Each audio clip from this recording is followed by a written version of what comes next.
Hello there and welcome to Iron Harvest, a currently in development RTS from King Art Games. Now Iron Harvest is set in an alternate history 1920s, where mechanized warfare takes a bit of a turn after the First World War. Yeah, tank warfare has evolved into mech warfare, with bipedal tanks roaming the battlefield with legs and arms and giant weaponry and armor encasing suits for their operators. This world and this art style comes from Jacob Rosalski, and his work can be found in the board game Scythe, which shares the same setting as Iron Harvest, but is made by different developers. As to the actual lore behind it, I'm not too sure if there is that much yet, but Iron Harvest plans on having 3 single-player campaigns with a connecting story, so we'll no doubt be hearing about the war in 1920 and the tactics of the period. But for now, we have Iron Harvest Alpha 1. And for those unaware, Iron Harvest was successfully kickstarted back in April of 2019, and are now progressing through development, aiming to release the game fully at the end of 2019. So the game has a year to go at least. So I just want to reiterate that, because the gameplay you're seeing here, it's far from final, and they're being very upfront about what is and isn't in the game yet, which we'll cover throughout the video. So what's the gameplay like? Well, if you're familiar with Company of Heroes, currently the gameplay is extremely similar to that. It's a traditional RTS loop. You build up a few buildings in your base, you use those buildings to produce units, you use the units to capture territories, and you use the territories to give you resources in order to field more units. There's 2 resources to manage, iron and oil, and then you have a manpower population cap. Now depending on the game mode, the goal is to drain the enemy tickets, destroy the enemy, or survive waves in the challenge mode. There's a cover system, with cover being both created and destroyed, with fallen mechs and rubble being used as new cover. Units can have special abilities like throwing grenades or doing different things, and the same goes for the mechs. There's currently 4 mech units, and I think they're planning on having around 12.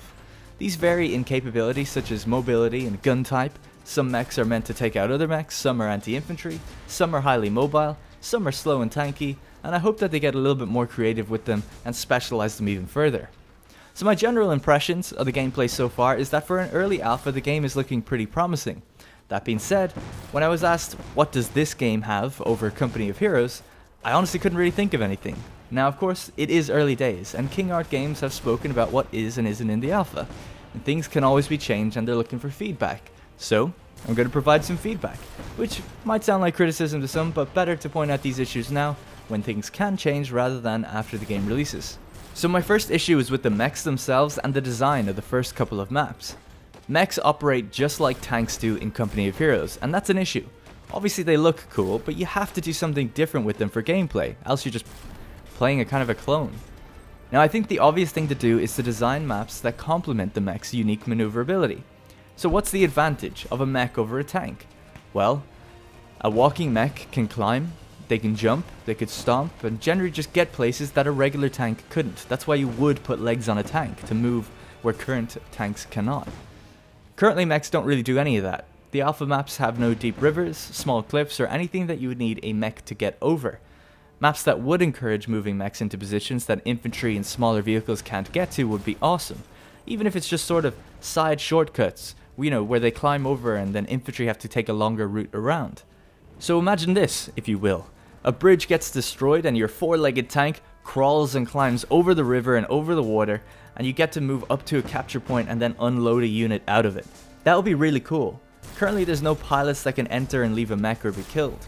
Now I'm not sure if it's planned, but I'd love to see it, and even transports for that kind of situation would make a lot of sense. As well as that, I just think the mechs need to have more going on with them. I'm guessing more damage models will be added so that they could maybe lose function in their legs or their arms, or engine power or whatever, similar to Company of Heroes, but I would hope it would go even further with then upgrades. Veterancy for a mech, for instance, could allow you to specialize it and equip another gun, improve its legs, or whatever. It might involve returning to base to upgrade it and then sending it back out, or you could take the more arcadey approach and just upgrade it on the fly, although I do believe you'd probably need a 3rd resource to handle this.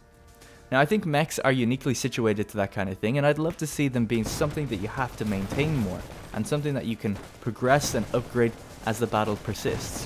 One of the mantras of development is tactics over clicks per second, and that's something I've not really seen in an RTS game, the promise of something a little bit more slow and maybe more meaningful. Skill is often determined by speed in these games, but with the right rule set, tactics can be a big factor. Now playing the alpha, there's none of that yet, and they say the balance is not at all complete, not even close, so it's fair enough. But it is a little bit funny though, because Iron Harvest's combat in its current state is extremely fast, more so than Company of Heroes 2. The time to kill of 2 units fighting each other is probably about 5 or 6 seconds.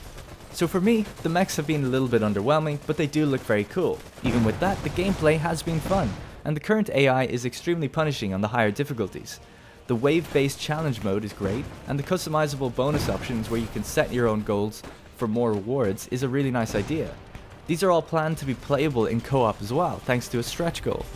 Now I think as an alpha, with a year to go, there's already been great progress, and this game has a lot of potential to really make a name for itself in the RTS ecosphere.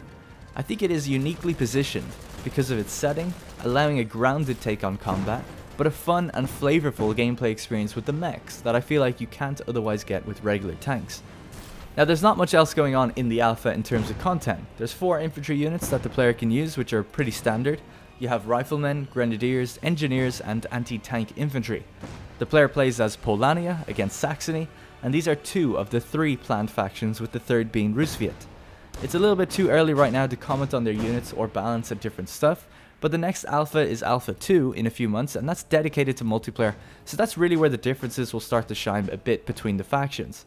I am a little bit skeptical as to the amount of factions. I think 3 is a little bit thin. Company of Heroes 2 really didn't feel like that complete of a game until they added the US and the Oberkommando Vest. So we'll have to see how these 3 factions have an interplay with each other.